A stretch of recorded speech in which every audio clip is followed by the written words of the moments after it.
but the club just felt so like last season under Ten Hag. Like the results were just toss a coin. I know we obviously won more than we did under Amorim, but it felt like we'd just been papering over not just the cracks, but just absolute damp through the whole house. Just put more wallpaper up.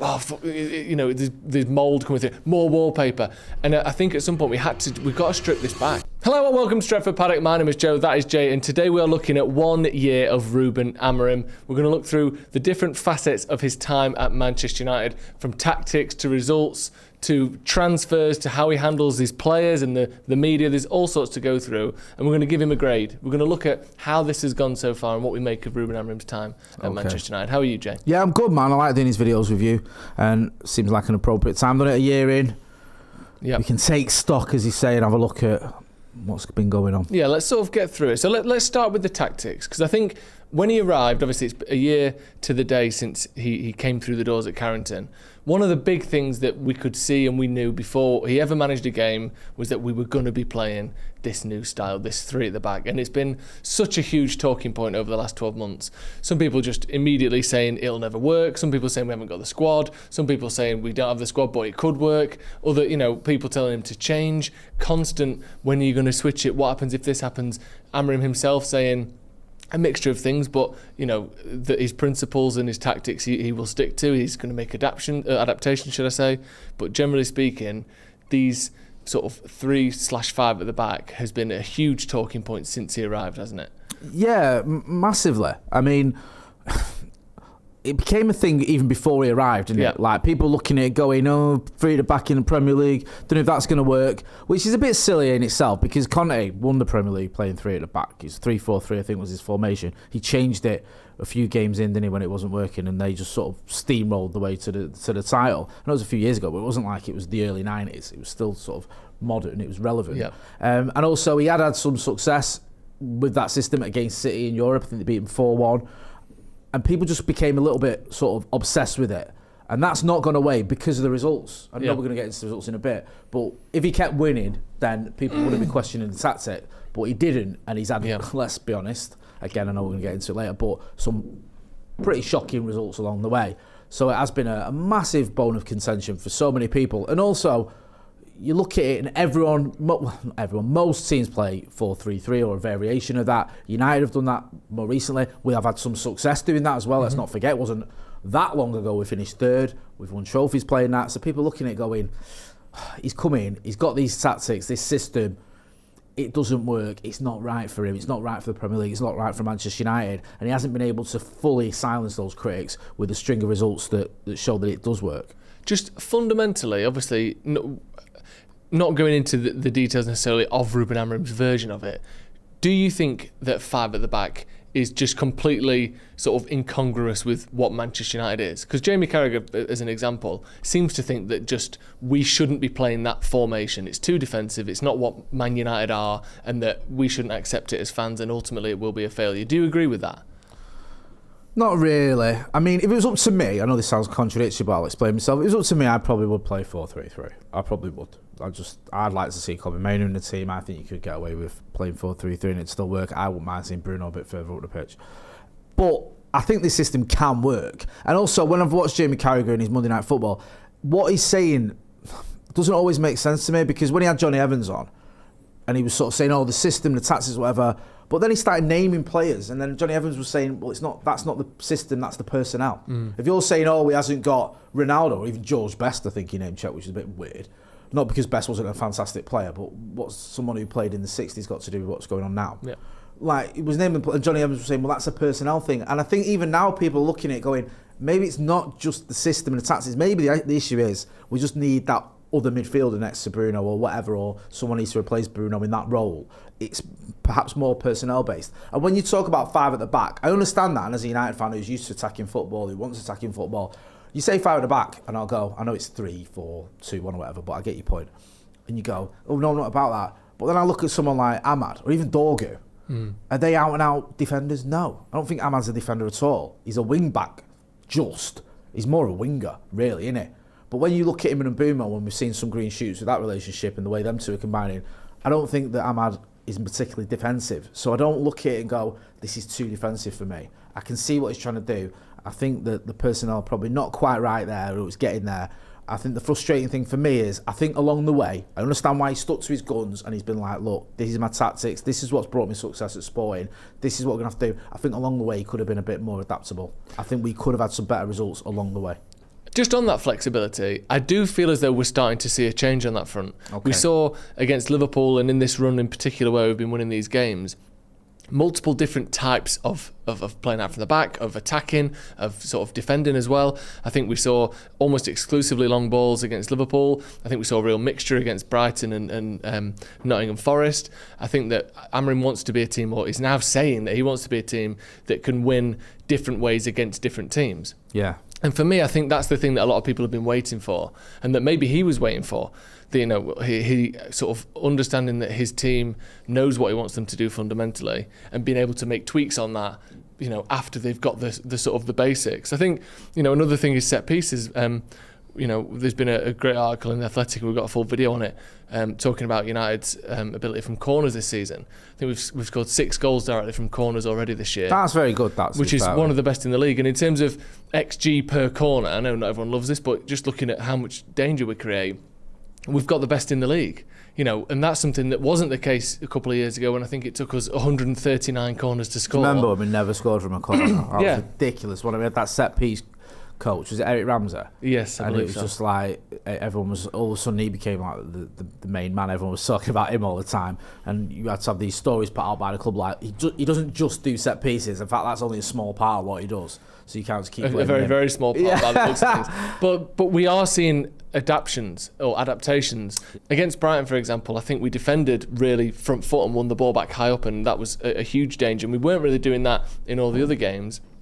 Are you spirited by the fact that Amorim seems to have come in, looked at what the Premier League is, and instead of someone like Ten Hag, who I felt was always kind of going head-to-head tactically against the Premier League, Amorim seems to be kind of looking at what other people are doing and bringing that into us, the set pieces, for example, maybe playing a little bit more direct. Do you think that he's adapting at least, or do you not quite see it that way? I think the jury's still out, to be honest with you. Okay. Because it wasn't that long ago, against Brentford, we were all saying, what the hell is going on here? Mm-hmm. What we're doing, was it like Mason Mount at left wing back or whatever it was, and Brian and Mbeumo in midfield? It just looked a mess towards the end. Yeah. So you could argue, well, he's adapting them, but he's putting sort of square pegs in round holes to stick to this system that wasn't working in that particular game. And that was only, 6 games ago, whatever it was. Yeah. So I do like the fact that we seem to be better, and the Brighton game, you can't ignore that.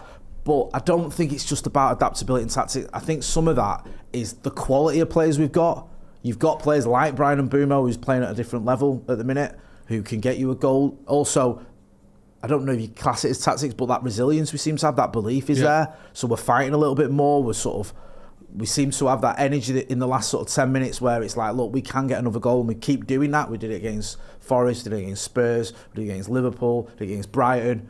I don't know how much of that. Some of it might be down to tactics. Others is the fact that we keep going and sort of don't give up and have that belief. And yes, like you mentioned, the set pieces are playing a part as well. So I do feel like, just as a feeling rather than a thought, I do feel a bit better and more confident about what Ruben Amorim is trying to do. But I do sort of have that in the back of my mind of, we have to be cautious here. Yeah. Because you mentioned Eric Ten Hag there and how he struggled to adapt. There was a time when he did adapt.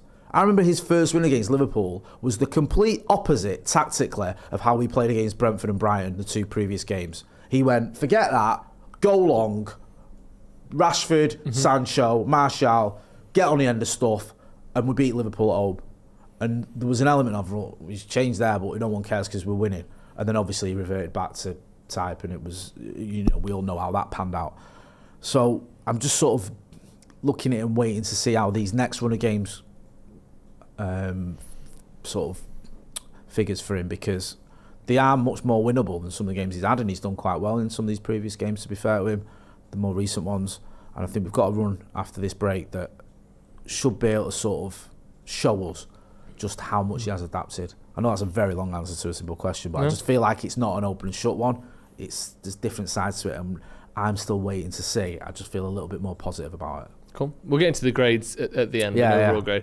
Let's move on to the results, because obviously in terms of big numbers, it's pretty horrendous. So overall, 54 games played, 21 wins, 14 draws, 19 losses. That's in all competitions. In the Premier League, just exclusively, 38 games, obviously a year. We've got 12 wins, 9 draws, and 17 losses, with a win percentage of 31.58. Goal difference of -9 in that time as well. So in the Premier League, it's been horrific, awful. Now, obviously, I want you to talk about the full picture, but the one good thing in that is United have won sort of 3 of the last 5 games. Yeah. I think we've only lost 2 of the last 8 or 9 now, or 7 or 8. If this is the best run of form we've had since he arrived quite comfortably, how does that weight things? How does that make you feel about, because the overall picture there is pretty awful, isn't it? The overall picture is atrocious. Yeah. As a United fan, I can't believe it. I cannot believe I've seen my team finish 15th. I genuinely thought I'd never see it in my lifetime. Yeah. I did. I just thought, even when Liverpool went through all their sort of troubles with different managers in the Roy Hodgson era and all the rest of it, I don't think they finished as low as 15th. And I never thought we would. No. I thought no matter what happens, United will always have a good core group of players that will at least get you to the top half of the table. And a disastrous season would be finishing 8th or whatever it was under Eric Ten Hag. I mean, it wasn't that long ago. Finishing 5th was seen as a disaster. So I didn't expect to see that. Obviously, we did. I don't think you can blame all that on what he inherited. Yeah. I don't think he inherited a team that was that bad.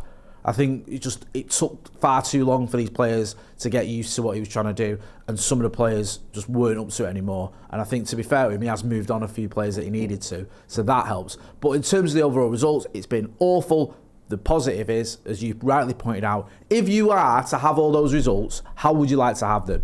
You'd like to have your last 5 results be positive ones, albeit a couple of draws in there, admittedly, and all the others be bad. You want to be moving in the right direction. Yeah. What you don't want is to start off with a load of wins, and then me and you sat here and going, well, we've lost 3 and drawn 2 of our last 5 or whatever. Which is kind of the route that all of the other managers have taken. They've typically started well, or the first season has been usually their best season. I know Solskjaer went one place up, and Jose did as well, but it starts well and then gets worse and then he gets sacked. Jose's first season, to be fair, 2 trophies. I know we finished 6th, but we got in the Champions League. Yeah, was better for me winning 2 trophies and getting in the Champions League than finishing 2nd and losing an FA Cup final. Yeah, that to me is just a better season.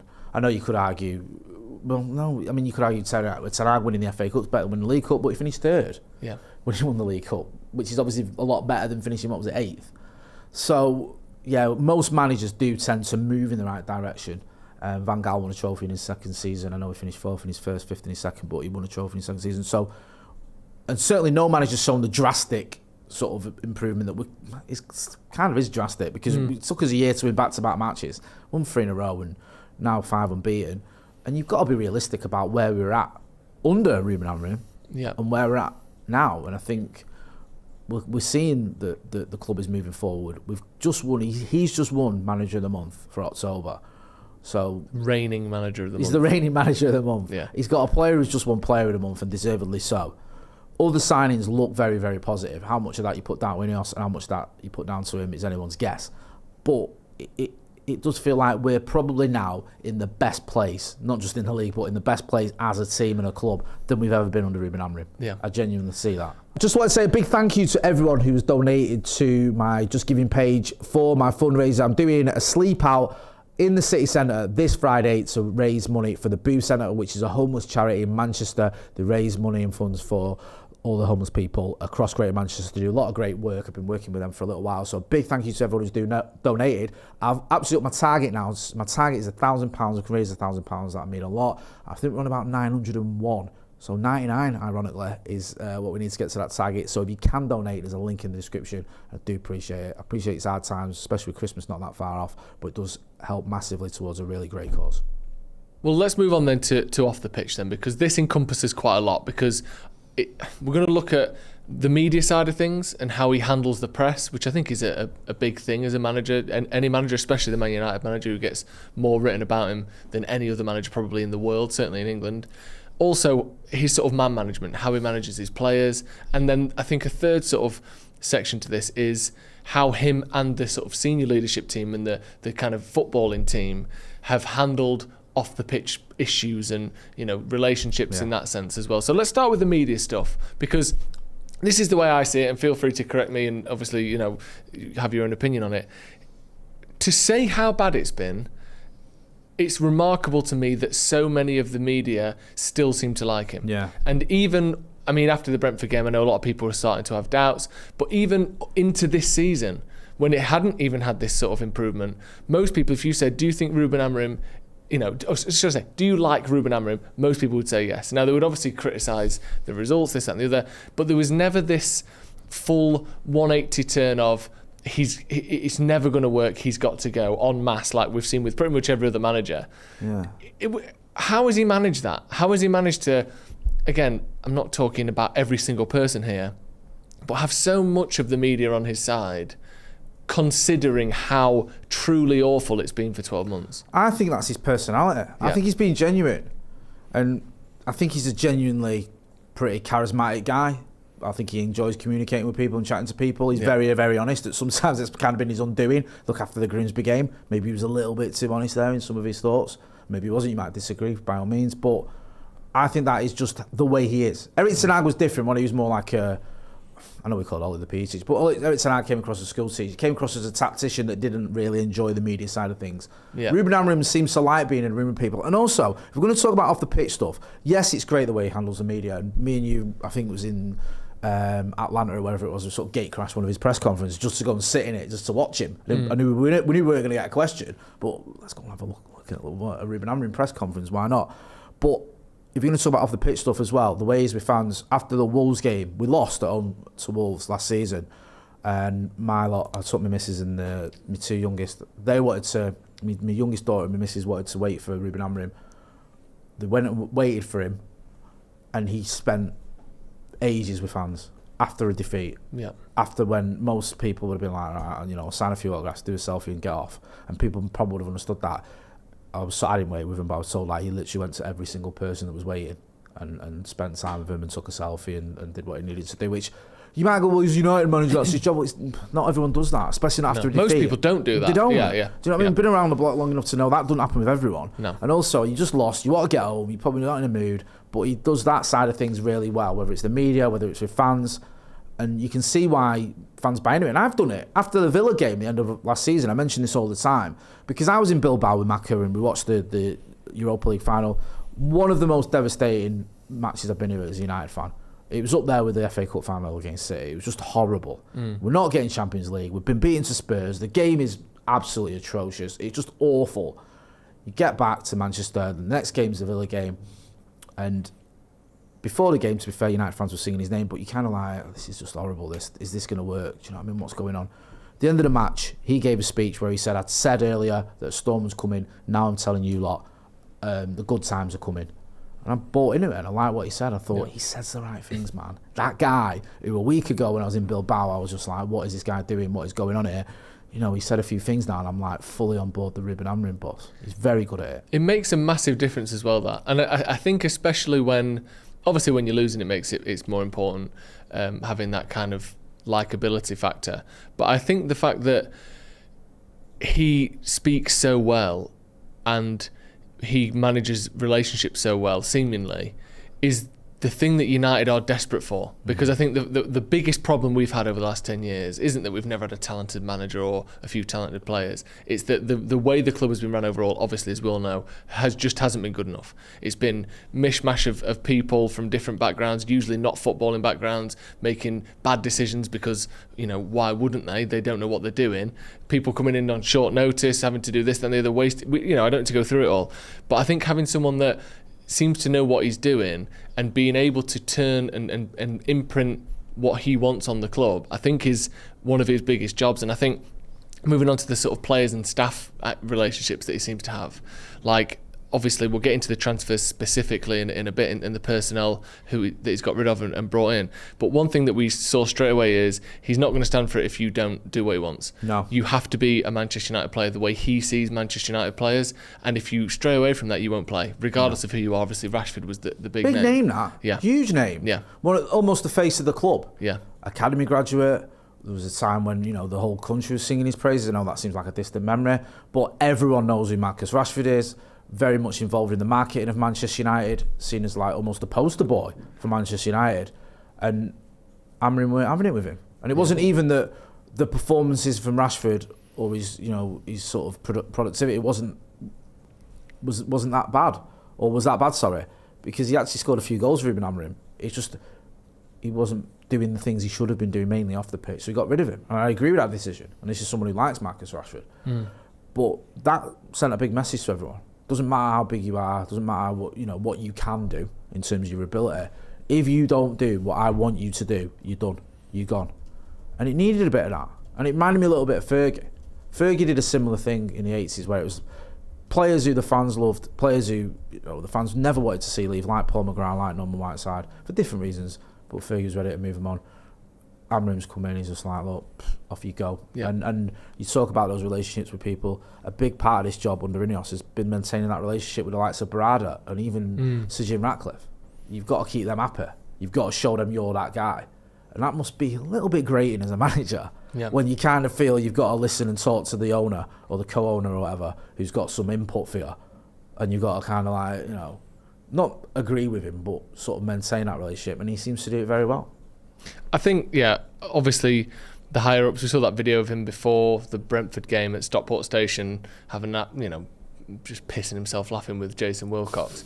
And you think, obviously, them being mates isn't it doesn't matter. But I think obviously you prefer that to them being this sort of frosty atmosphere there. Ten Hag didn't seem to necessarily get on particularly well. I'm not saying he didn't get on with people, but there didn't seem to be that jovial kind of jokey, fun atmosphere there that you get with Ruben Amorim. And that does make a difference, especially when things are bad. You need something to lift the mood a little bit, surely. Yeah, I always think back to the FA Cup final because when we beat City and I sort of sat a few rows in front of Jason Wilcox, and just the whole vibe from everyone was weird. We'd just beaten City in an FA Cup final. And yet there didn't seem to be any happiness or elation or sort of, contentment from the hierarchy. And it was a bit weird considering the club you work for, even if you're not a diehard United fan, had just won the FA Cup against Manchester City.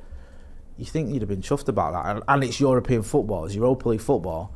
But there was none of that. And I just wonder how much of that came down to the idea that we're stuck with Erik ten Hag a bit longer. Can't sack him. Yeah, I don't know. Do you know what I mean? It just seems odd because I can imagine now, I don't expect them all to be jumping around high-fiving because there's a level of professionalism that they probably feel like they've got to maintain, but you'd expect them to look happy. No one's going to question you for looking happy. Your team just won an FA Cup. Yeah. And there wasn't any of that. And maybe I'm being a bit too conspiracy theorist, but you can imagine now if United won the FA Cup under Ruben Amorim and you saw the pictures of those executives and Wilcox and everyone else, they'd be smiling. They'd be congratulating each other or clapping and looking happy. And when I turned and looked at them, there was none of that. I found it a real bit odd.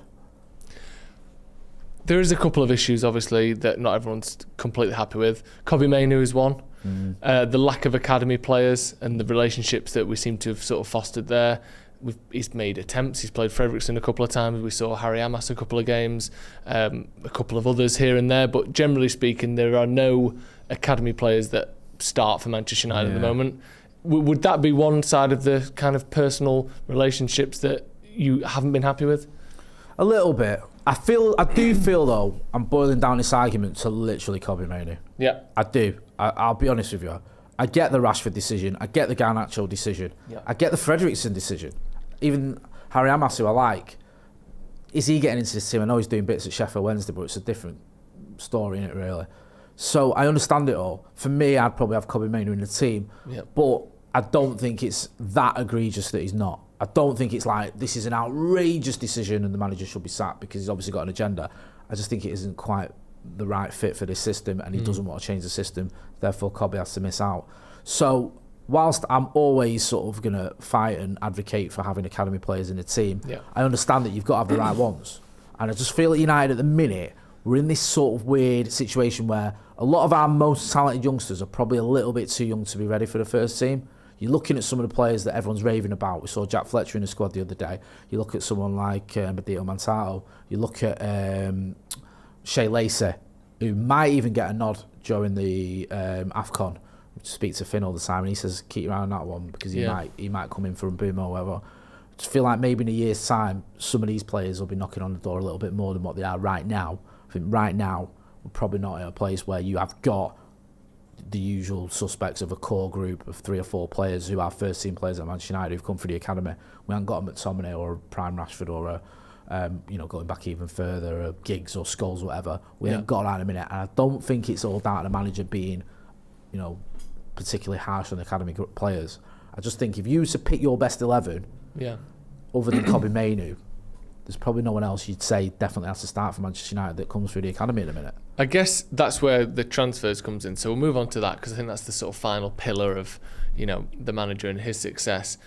Obviously, this is a bit of a shared responsibility, as a lot of these things are. It's not just on Amorim as head coach to sort all of these things out, but these are the sorts of things you get criticised and praised for. So on transfers, I think it's, again, joint decision, but they seem to be buying for him, and everyone who speaks about it says that he has a good input into who we sign. And obviously Ten Hag was heavily criticised for a lot of his signings, that they had this relationship with him and then ended up not working out. So in terms of the sort of first team transfers that we've seen, and now I'm leaving out players like Heaven and Chido and Diego Leon, and not because they don't count or they're not good. I just think the jury's so far out on them, or whatever the phrase would be. It's not really worth bringing them in to criticise or praise Amorim. Obviously, there does seem to be this push for younger players coming in from around the world that we didn't seem to have before, which I'm excited by. But in terms of first team signings, the main guys are Patrick Dorgu, Cunha, and Mbumo, Sesko, and Lomans. I think that's in sort of chronological order. The main outs that we've seen certainly this summer are Anthony, Rashford, Garnacho, Sancho, Onana, Højlund, and Lindelof. Some of those free transfers, some of those loans, some of those permanent transfers. But you look at some of the names that have left. You look at Anthony, 80 million euros. Rashford, the second highest paid player at Manchester United. Garnacho, a sort of wonder kid, kind of, incredibly highly rated academy prospect. You got Jadon Sancho, £73 million player. Onana, one of the most expensive goalkeepers in history at 50 million quid. You got Rasmus Højlund again, 60 million. Victor Lindelof's a different sort of situation. His contract ran out and, he was allowed to go. But those aren't just any old players we've sold there. They're not fringe players. Anthony, Rashford, Garnacho in particular, and Onana and Højlund were like first names on the team sheet, proper playing every single week kind of players, and he's got rid of all of them in his first summer. Obviously the ins as well. What have you made of his transfer policy and how he's gone about that? I think it makes sense to me, and I think it's probably been one of the biggest positives about his tenure so far. It needed something like this. For far too long we've just gone, let's give him another season to players. He's had a bad season this season, but the season before that he was really good. How many times have we had that attitude? And even as fans, let alone as a club. And sometimes you got to go, it ain't happening for him. And it's like, even more recently, Højlund scores some goals for Napoli and people go, shouldn't have got rid of Rasmus Højlund. He's been getting some stick over his last couple of games. I think he's not scored in 4 games. It isn't the end of the world. But there's nothing there that shows me he's definitely made a mistake, Rasmus Højlund. Garnacho, I don't care what he does at Chelsea. I know what he was doing at United. And his attitude stunk. So it doesn't matter. He could go at Chelsea and score 500 goals. That's irrelevant because he wasn't doing it at Manchester United. And the same goes for Marcus Rashford at Barcelona. He's doing really well at Barcelona. He can't stop getting goals and assists. And I want him to. I don't hate Marcus Rashford the way some people do. And also I want us to get some money for him. But it wasn't happening for him at United. And we can't keep kidding ourselves. Like Marcus Rashford had, out of his last 4 seasons, I think 2 of them weren't good enough. That's not okay. Not for a player that talented. So I think he's made the right decision. Jadon Sancho, come on. Disastrous signing. Absolutely. Not even been able to shift him on an option to buy, let alone a catastrophic signing by any measure. And he's done the right thing. Just get rid. Get rid of it however you can. Get him out the door. Anthony's another one who is a prime example of someone who can do well somewhere else, who wasn't doing it at United. Anthony went the other way around from Ruben Amorim. Ruben Amorim started badly and got better. Or he's getting better. Anthony started off all right. I think 3 goals in his first 3 games. Then had a bit of a dip. Then did okay towards the end of that season. And then was pretty much terrible in his last season. So it all makes sense to me, those transfers. In terms of the signings as well, I think, who's he signed that you look at, or who's signed on his watch that you go, we shouldn't have bought? Which signing would you go, if we could do that again, I wouldn't buy him? On Ruben Amorim's watch? None. The one way you go, the jury's out, is your guy who happened before he arrived. And from what we hear from Laurie's article, I think he's been digging out a guy more than anyone.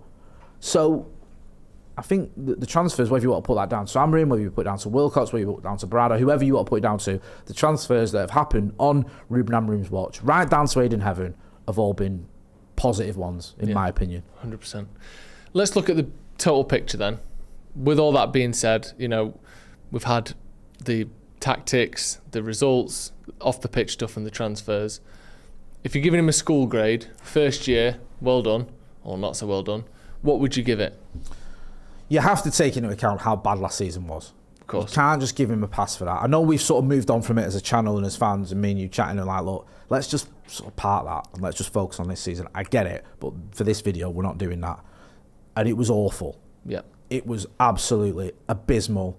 Other than, you know, a couple of moments, the win at the Etihad and the win over Lyon, it's just as bad as it could have been. So I have to take that into consideration. I will give him what, when I was a kid at school, would have been a pass, but only just. Okay. Because I feel like more recently, especially with the signings we've made and the results we're seeing, we have sort of seen some green shoots. So I'll give him a C-. And I think I'm being fairer. Yeah. Because last season was so bad. This season, we're sat in 7th. Yes, we're out of Carabao, but we have beaten Liverpool. We have had some good results, beating Chelsea, beating Brighton, who've been a bit of a bogey team for us. So I just think, I'll give him a C-. I think it's sort of teetering now. I think had we lost the last 2 games, I'd probably give him a D. Yeah. You know what I mean? Yeah. If we hadn't got them 2 late goals at Forest and Spurs, he'd probably be on a D right now because it's that close. But I think because we're seeing just a little bit of sort of moving in the right direction, and all the topics we've spoken about, the way he's handled the media, the signings, the fact he's had to move a lot of players on, that whilst the results have been poor, sort of does give him a little bit of leeway on that front. What about yourself? Yeah. I would go similar, even though I'm a bit more, potentially a bit more sort of optimistic of the stuff off the pitch, and I really think that's very important. I think the place we got to as a club, where, yes, I know it was 8th, is far better than 15th, but the club just felt so fucked like last season under Ten Hag. Like the results were just toss a coin. I know we obviously won more than we did under Amorim, but it felt like we'd just been papering over not just the cracks, but just absolute damp through the whole house. Just put more wallpaper up. Oh, fuck, you know, there's mould coming through. More wallpaper. And I think at some point we've got to strip this back. Really we've got to actually go in here and rebuild the foundations. It's not about pretending that we're 2 signings away from a title challenge again. We have to start again properly. And I think this is the first time that we've actually seen that. I know it's, you know, you've still got to win in the meantime, which is why I'm not going to give him a B or an A. But I think for the first time, I feel as though we're on a footing that in 3 years' time, we'll be better than we are now, not worse than we are now. Okay. And for so long, it's let's sign a 29-year-old just to get something, you know, get some wins now. Let's sign a 33, 35, 37-year-old that we've done over the last decade in terms of new strikers, in terms of, you know, the likes of Casemiro, who admittedly is still a good player, but it wasn't a smart signing at 60, 70 million quid. Yeah. We seem to be doing things in a smart and consistent way. That for me is a big thing in terms of giving him a C. I won't go C-, I'll go C. That's fair enough. I know the results, F. Yeah. The results have been an F, or maybe an F plus because of the last few weeks. But I think some of the other stuff is hugely important for the next decade at Man United, not just the last 12 months. Again, I can't give you too many points for the next decade because it hasn't happened yet, but I will go C as well. I think you make a good point as well. I almost forgot, you know, I should have mentioned the keeper. Senna Lomans is not just him as a signing, he's obviously been so far a really good one, but the way he handled that, I think you got to give Amorim credit. Yeah. Because I'm standing outside Old Trafford doing my news ahead of the derby, saying Bayern-Dier's probably going to start, and people were just hammering me in the comments like, Jay, you're deluded, what are you on about? Like, why would Bayern-Dier start? And I think it's almost for the greater good. Yeah. Do you throw a goalkeeper in at the Etihad for his debut? Not if you want long-term him to be as good as he can be for Manchester United. And I think it made sense the way that he did it. I think he did it for, was it the home game at Sunderland, was it? Or am I getting that wrong for his debut? No, Sunderland, Yeah, which makes sense. So I think you got to give Amorim credit. And I get where you're coming from. And I'm just glad we're able to look at it this way round. Mm-hmm. I'm glad we're able to look at it from a most positive aspect because you can see things there that you can sort of hold on to. And I think we'll have obviously a much clearer picture by the end of the season when he's had 100%. one full season and we can assess it properly, because it's so hard to gauge last season. Yeah, because let's not forget, he came into a failing team. Yeah. And they weren't failing as much as we ended up failing. Yeah. But you don't come in because everyone's playing well and they're really happy. No. You know, we'd sacked a manager that season. Yeah. So it was obviously an uphill battle to get something out of that team, whilst bringing in probably the biggest tactical change we've seen at United in a decade. You know, it was a tough job, but a tough job that went terribly wrong. Yeah. So, you know, you can't give him too much credit for it either. Like you said, it's just hard to gauge without a full season. And like little things, well, not little things, a big thing like taking over from Rude. Like Amorim could have almost done with coming in immediately after Ten Hag. Yeah. Because it was like Rude had 2 games against Leicester, who were atrocious. Yeah. I forget one of the other games he had, but there was the game against Chelsea as well, which you know, very up and down team. And he seemed to get that little new manager bounce, didn't he? Yeah. And even just like little victories he did, like, well, I'm just going to sort of play Ahmad all the time, and he was flying at that moment, and little things like that. And then obviously Amorim comes in, we had that result against Ipswich, and it kind of set the tone, didn't it? It just wasn't quite happening. So yeah, very hard to gauge that first season, but I get where you're coming from, and I know Amorim's done when you lose faith. When you turn, honestly, you're like the last man standing when it comes to turning on people, and I like that about you. But when you're like, I'm done with this guy, that's when he's out of the gaff. Well, hopefully it won't happen. It's been the easiest to defend him of the entire 12 months this last 6 weeks, so I'm happy. I feel you deserve some credit, Errol, because you stuck with it. And when it's been very populist to go, this guy, what? I mean, there has been times where I've said I thought he would get sacked. Yeah, but there's but been, not that I think he should be, or I would have sacked him if it was Sorry, up to I know me. I keep sort of extending this video when you're wrapping up, but... And I ask this argument with anyone who sort of questions me when I'm saying like about sticking with him. At what moment would he have been sacked? At what game? Yeah, post Brentford, I guess, would be the but one even that then, felt the lowest. What? 7 games in or whatever it was to the Premier League season, and he's won 2 of them or whatever. Yeah. Like, even that seems slightly premature. Yeah. In a season where you go, we're going to give him this season, this pre-season, these signings. 7 games in, you're done. Yeah. After Grimsby, maybe, but again, early doors. Even earlier, wasn't it? Yeah. Like the 4th game or something. I don't think there was a moment for me where you go, that's his Liverpool away under Mourinho or Watford away under Ole. Yeah. It didn't feel like there was that moment. I think the Grimsby game felt closest to me personally. Yeah. But even that didn't feel like he was going to go. I agree with you. I thought he looks like a man who's had enough. Yeah. But I don't think there was a moment where you go, right, pull the trigger now. No. And I think that's probably the biggest sort of advantage he's had, in that despite all these bad results, even going back to last season, would you have sacked him after the Spurs game? No. You're certainly not going to sack him after the You can't sack someone after they've got to a final. No. I know you've lost it, which is horrific, but you've got to a Unless final. Van Gaal was an outlier because Jose was there. Yeah. And I think had Jose been there this time around, maybe there'd have been a different conversation, like a prime Jose, not the Jose we see now. But there wasn't, and it was always felt like they wanted Amorim to have that pre-season, to have his own signings other than just Dorgu and Aiden Heaven, and be able to take the club forward. So I just didn't see the point where you go, there was where he should have gone. So I get why you stuck. I know it wasn't just that, but I get why the club have stuck with him. So we're saying somewhere between a C and a C minus. Get your thoughts in the comments. Are we being too harsh? Are we being too kind?